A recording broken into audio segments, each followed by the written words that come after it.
మన కూటమి ప్రభుత్వం అధికారంలోకి రావడానికి మీరందరి సహాయ సహకారాలు దాదాపు మీరందరూ గతంలో చూశారు. రాష్ట్రం బాగుండాలి, రాష్ట్ర ప్రజల భవిష్యత్తును దృష్టిలో పెట్టుకునే మన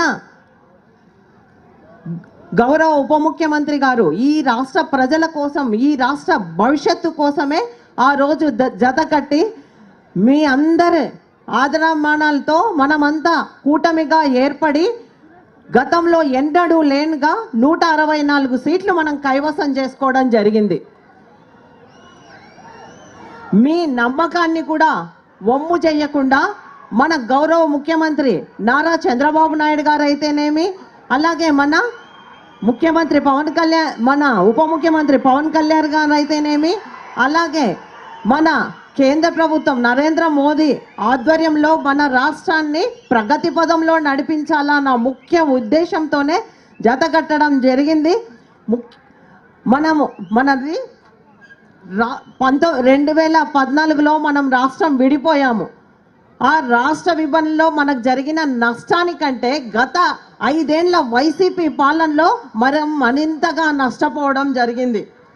కాబట్టి మన ప్రభుత్వం అధికారంలోకి వచ్చిన తర్వాత ఎన్నికల్లో ఏవైతే హామీలు ఇచ్చామో ఆ హామీలన్నింటినీ నెరవేర్చే దిశగా సూపర్ 6 పథకాలను అమలు చేస్తూ మన కూటమి ప్రభుత్వం ముందుకెళ్తా ఉందని తెలియజేస్తా ఉన్నా. అంతేకాకుండా ముఖ్యంగా గ్రామాలు అభివృద్ధి చెందితేనే రాష్ట్రం అభివృద్ధి చెందుతుంది అన్న ముఖ్య ఉద్దేశంతోనే గతంలో చూసాం. రాష్ట్ర వ్యాప్తంగా మన ప్రభుత్వం అధికారంలోకి వచ్చిన తర్వాత ఒకే రోజు 13,326 గ్రామ పంచాయతీల్లో మనమంతా గ్రామ సభలు ఏర్పాటు చేసుకోవడం జరిగింది. ఇది ఒక రికార్డు. దేశంలోనే ఏ రాష్ట్రంలో కూడా ఒకే రోజు ఇంతగా మనము గ్రామ సభలు జరిపిన దాఖలాలు లేవు. అదొక రికార్డ్ అని కూడా ఈ సందర్భంగా మనం మీకు అందరికీ తెలియజేస్తున్నాం. ఆ సందర్భంగానే అందరం గ్రామ సభలో మన గ్రామానికి కావాల్సిన మౌలిక సదుపాయాలు ఏవైతే కావాలో అవన్నిటిని మనం ఆ రోజే తీర్మానాలు చేసుకోవడం జరిగింది. తర్వాత రాష్ట్ర వ్యాప్తంగా వైసీపీ ప్రభుత్వము గతంలో అధికారంలో ఉన్నారు, స్థానిక సంస్థలను నిర్వీర్యం చేశారు. కనీసం పంచాయతీ సర్పంచులు భిక్షమెత్తుకునే పరిస్థితి ఏర్పడింది. గ్రామాల్లో కనీసం నీళ్ళు ఇవ్వాలన్నా, కాల్వల్లో ఉన్న చెత్త తీసేయాలన్నా అంత దయనీయమైన పరిస్థితి ఉండేది. మన ప్రభుత్వం అధికారంలోకి వచ్చిన తర్వాతనే మనకు 100 రోజుల్లోనే మనము 1452 కోట్లు విడుదల చేసి మనకందరికీ గ్రామాల్లో ఏవైతే తాగునీరు కావాలో, అలాగే స్ట్రీట్ లైటింగ్ కోసం అయితేనేమి, అంతేకాకుండా మనకి శానిటేషన్ కోసం కూడా నిధులు కేటాయించడం జరిగింది. అదే గత ప్రభుత్వంలో చూశారు మీరు, కనీసం ఒక లైట్ వేసుకోవడానికి కూడా వాళ్ళ దగ్గర నిధులు లేక రాష్ట్ర వ్యాప్తంగా సర్పంచులు భిక్షాటన చేసిన సంఘటనలు కూడా మనం గతంలో చూసాం. అంతేకాకుండా కనీసం బ్లీచింగ్ పౌడర్ కూడా లేదు గత ప్రభుత్వంలో. అంత దయనీయంగా ఉంది గత ప్రభుత్వంలో. అంతేకాకుండా మన ప్రభుత్వం అధికారంలోకి వచ్చిన తర్వాతనే పల్లె పండుగ అనే కార్యక్రమాన్ని తీసుకొని వచ్చి 4,500 కోట్లతో మనము NREGS కింద కేంద్ర ప్రభుత్వ నిధుల సహకారంతో మనము సీసీ రోడ్ల నిర్మాణం పూర్తి చేసుకోవడం జరిగింది. ముఖ్యంగా నా పాణ్యం నియోజకవర్గంలో 4 మండలాల్లో 16 కోట్లు శాంక్షన్ చేయడం జరిగింది గౌరవ ఉప ముఖ్యమంత్రి గారు.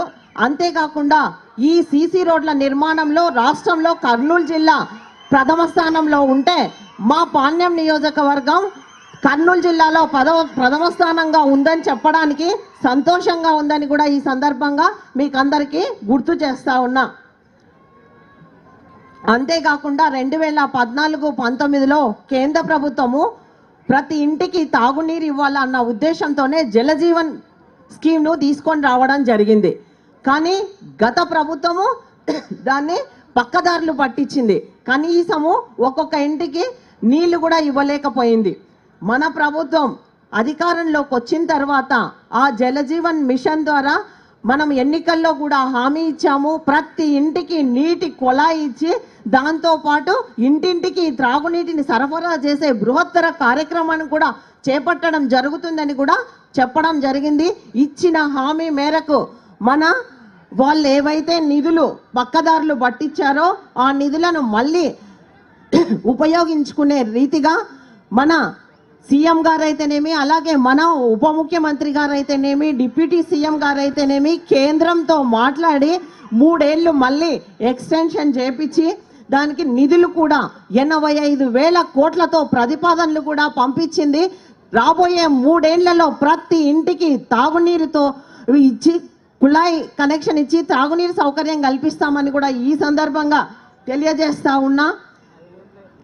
అంతేకాకుండా మీకందరికీ ఇంకొకటి, గోకులం షెడ్లు మనకి చాలా చోట్ల గోకులం షెడ్లు ఇవ్వడం జరిగింది, అందరూ పూర్తి చేసుకున్నారు. కానీ ఇంకా వాటి అవసరం ఎక్కువ ఉంది సార్.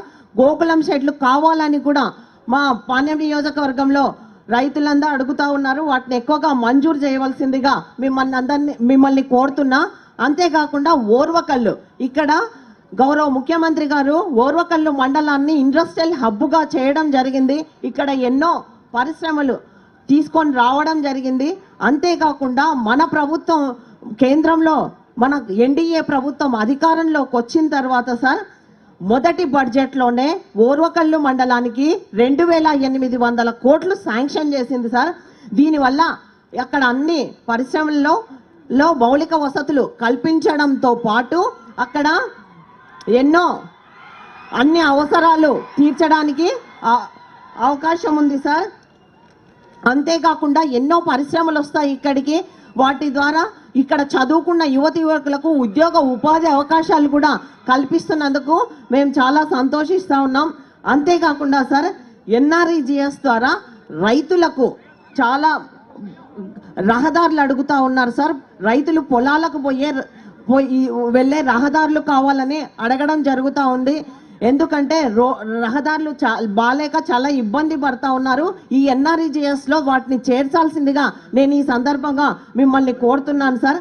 అంతేకాకుండా ప్రభుత్వ పాఠశాలల్లో అయితేనేమి, గవర్నమెంట్ ఆఫీసుల్లో అయితేనేమి సార్ భవనాల్లో కాంపౌండ్ వాల్స్ లేక చాలా ఇబ్బందికి గురవుతా ఉన్నాము.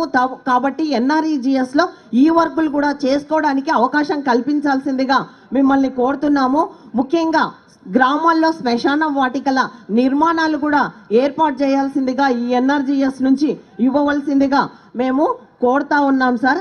అంతేకాకుండా సార్ ముఖ్యంగా మాకు మా పాణ్యం నియోజకవర్గానికి సంబంధించి రోడ్లు శాంక్షన్ చేయాల్సిందే. ఈ సందర్భంగా మా రోడ్ల పరిస్థితి దయనీయంగా ఉంది, వీటిని ముందుంచుతున్నాను సార్. ఓర్వకల్లు నుండి సార్ గుట్టపాడు పొంతలపాడు మీదుగా ఉప్పల్పాడు రోడ్డు శాంక్షన్ చేయాల్సిందిగా మిమ్మల్ని కోరుతా ఉన్నాను. అంతేకాకుండా ఇక్కడ NH44 నుంచి సార్ లక్ష్మీపురం నుండి పెద్దపాడు వరకు ఇక్కడ కూడా ఒక రహదారిని ఏర్పాటు చేయాల్సిందిగా మిమ్మల్ని కోరుతా ఉన్నాను సార్. ఇక్కడే మనకు ఏపీ టూరిజం ఆధ్వర్యంలో రాక్ గార్డెన్ హరిత హోటల్ ఉంది సార్. ఇక్కడ చాలామంది ఇక్కడికి రావడం జరుగుతూ ఉంది. గత 5 ఏళ్లలో నయా పైసా నిధులు ఇవ్వలేదు. కాబట్టి ఆ రాక్ గార్డెన్ హోటల్ డెవలప్మెంట్కి కూడా నిధులు సమకూర్చాల్సిందిగా మిమ్మల్ని కోరుతా ఉన్నా. ఎందుకంటే సార్ ఇక్కడ పర్యాటకుల కోసం ఎంతో మంది ఇక్కడికి రావడం జరుగుతుంది. అంతేకాకుండా ఎన్నో పరిశ్రమలు వచ్చాయి, ఎంతో మంది అఫీషియల్స్ కూడా ఇక్కడ రావడం జరుగుతుంది. ఇక్కడ సదుపాయాలు కల్పించాల్సిందిగా మిమ్మల్ని కోరుతా ఉన్నాను సార్. అంతేకాకుండా మా పాణ్యం నియోజకవర్గంలోనే NH44 నుంచి రసూల్పేట మీదుగా ఒడ్లుగండ్ల వరకు ఒక బ్రిడ్జ్ ఏర్పాటు చేయాల్సిందిగా కూడా మిమ్మల్ని కోరుతా ఉన్నాను సార్. అంతేకాకుండా ముఖ్యంగా సార్ మనకి ఈ నెలాఖరులోనే ఉగాది పండుగ వస్తూ ఉంది. అలాగే పవిత్ర రంజాన్ మాసం సార్, ఇది రంజాన్ పండగ కూడా ఈ నెలాఖరుకు వస్తూ ఉంది. వీళ్లకు ఉపాధి కూలీల వేతనాలు ఇంకా పడలేదు సార్, పెండింగ్లో ఉన్నాయి. చాలామంది ఇబ్బంది పడతా ఉన్నారు. కాబట్టి వేతనాలను త్వరితగతిన చెల్లించాల్సిందిగా మిమ్మల్ని కోరుతా ఉన్నాను సార్. తప్పకుండా ఇవన్నీ మాకు శాంక్షన్ చేయవలసిందిగా కోరుతూ ఈ అవకాశం ఇచ్చిన మీకందరికీ నా హృదయపూర్వక ధన్యవాదాలు.